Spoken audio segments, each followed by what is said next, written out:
नमस्कार साथियों। हम बात करेंगे एक पुस्तक की जो है भगत सिंह की जेल डायरी, जिसे प्रभाकर प्रकाशन ने प्रकाशित किया है। इस पुस्तक के अंदर भगत सिंह के द्वारा जब वह जेल में था उस वक्त लिखे गए नोट्स, जो वह किताबें पढ़ता था उसमें से जो नोट्स तैयार किए उनका एक संकलन है। इसके अलावा भगत सिंह ने जो लेटर, जो पत्र अपने मित्र, अपने परिवारों के नाम लिखे, अन्य जो पत्र उन्होंने उस वक्त की मौजूदा व्यवस्था पर लिखे, उन सब का संकलन है। एक शानदार किताब है, आपको इसे पढ़ना चाहिए। इसमें से हम कुछ 5 टॉपिक को डिस्कस करेंगे आज के इस वीडियो में।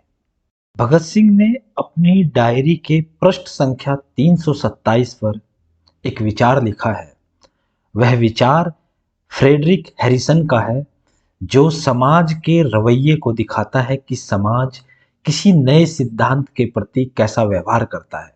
उसमें भगत सिंह ने लिखा है कि समाज हत्या, व्यभिचार या ठगी को नजरअंदाज कर सकता है, लेकिन वह एक नए सिद्धांत के प्रचार को कभी माफ नहीं करता। भगत सिंह अपनी डायरी के पृष्ठ संख्या 24 पर एक क्रांतिकारी की वसीयत के बारे में लिखते हैं। यह वसीयत भगत सिंह ने जो लिखी है, यह फ्रांसिस्को फ्रेरे की वसीयत है। इसमें भगत सिंह लिखते हैं कि मैं अपने दोस्तों से यह भी कहना चाहूंगा कि वे मेरे बारे में कम से कम चर्चा करेंगे या बिल्कुल ही चर्चा नहीं करेंगे, क्योंकि जब आदमी की तारीफ होने लगती है तो उसे इंसान के बजाय देव प्रतिमा सा बना दिया जाता है, और यह मानव जाति के भविष्य के लिए बहुत बुरी बात है। सिर्फ कर्मों पर ही गौर किया जाना चाहिए, उन्हीं की तारीफ या निंदा की जानी चाहिए, चाहे वे किसी के द्वारा किए गए हो। अगर लोगों को इन कर्मों से सार्वजनिक हित के लिए प्रेरणा मिलती दिखाई दे तो वे इनकी तारीफ कर सकते हैं ताकि इनका अनुसरण किया जा सके।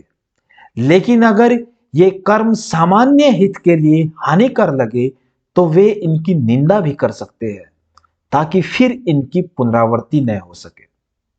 इसमें भगत सिंह आगे लिखते हैं कि मैं चाहूंगा कि किसी भी अवसर पर मेरी कब्र के निकट या दूर किसी भी किस्म के राजनीतिक या धार्मिक प्रदर्शन न किए जाए, क्योंकि मैं समझता हूं कि मरे हुए के लिए खर्च किए जाने वाले समय का बेहतर इस्तेमाल उन लोगों की जीवन दशाओं को सुधारने में किया जा सकता है जिनमें से बहुतेरे को इसकी बहुत ज्यादा आवश्यकता होती है।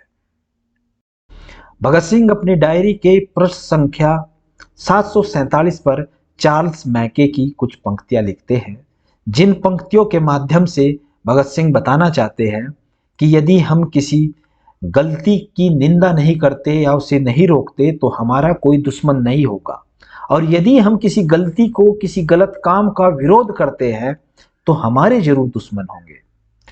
तो इन पंक्तियों का शीर्षक है कोई दुश्मन नहीं।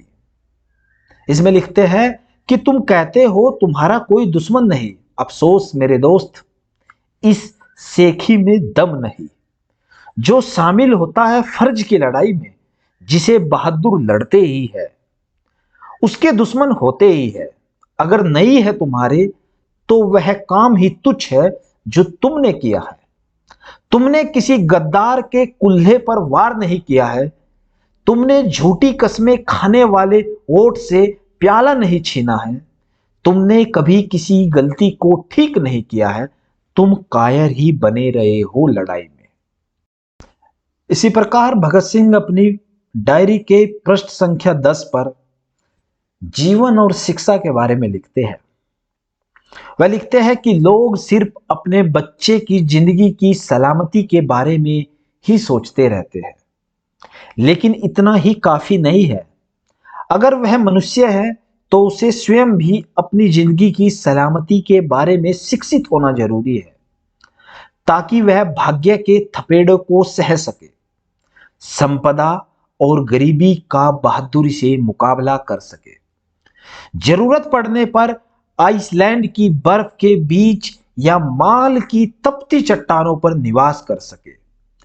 बेकार ही तुम मौत के खिलाफ खैर मनाते हो, उसे मरना तो है ही। और भले ही तुम अपनी सतर्कताओं के चलते उसे न मरने देना चाहो, लेकिन यह मुगालता ही है। उसे मौत से बचाने के बजाय जीने की शिक्षा दो। जीवन सांस लेना नहीं बल्कि कर्म है।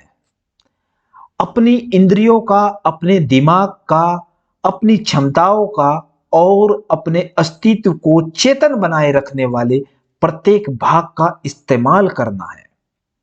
जीवन का अर्थ उम्र की लंबाई में कम, जीने के बेहतर ढंग में अधिक है। एक आदमी 100 वर्ष जीने के बाद कब्र में जा सकता है, लेकिन उसका जीना निरर्थक भी हो सकता है। अच्छा होता कि वह जवानी में ही मर गया होता। भगत सिंह अपनी डायरी के पृष्ठ संख्या 124 पर जीवन के उद्देश्य के बारे में लिखते हैं कि जीवन का क्या उद्देश्य होना चाहिए। वह लिखते हैं कि जीवन का उद्देश्य मन को नियंत्रित करना नहीं, बल्कि उसका सुसंगत विकास करना है। मरने के बाद मोक्ष प्राप्त करना नहीं, बल्कि इस संसार में ही उसका सर्वोत्तम इस्तेमाल करना है। केवल ध्यान में ही नहीं, बल्कि दैनिक जीवन के यथार्थ अनुभव में भी सत्य, शिव और सुंदर का साक्षात्कार करना है। सामाजिक प्रगति कुछ एक की उन्नति पर नहीं, बल्कि बहुतों की समृद्धि पर निर्भर करती है। और आत्मिक जनतंत्र या सार्वभौमिक बंधुत्व केवल तभी प्राप्त किया जा सकता है जब सामाजिक, राजनीतिक और औद्योगिक जीवन में अवसर की समानता हो।